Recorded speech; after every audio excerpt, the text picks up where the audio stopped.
तो हेलो दोस्तों, हम इस वीडियो में बात करेंगे भोजपुरी के superstar, trending star, superstar Pramod प्रेमी यादव जी के बारे में बात करेंगे।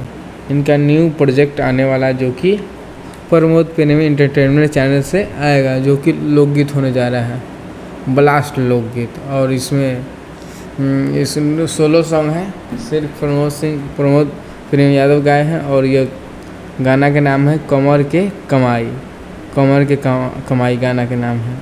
और इस गीत के लिखे छोटन मनीष और संगीत दिए हैं अभिषेक तिवारी जी, और वीडियो डायरेक्ट किए हैं धर्मेंद्र यादव जी, प्रोडक्शन किए हैं आशीष जी, और कोरियोग्राफर नौनक शाह जी, एडिट किए हैं VK बॉस, डिस्टर्ब पार्टनर है गोलापुर म्यूजिक जंक्शन।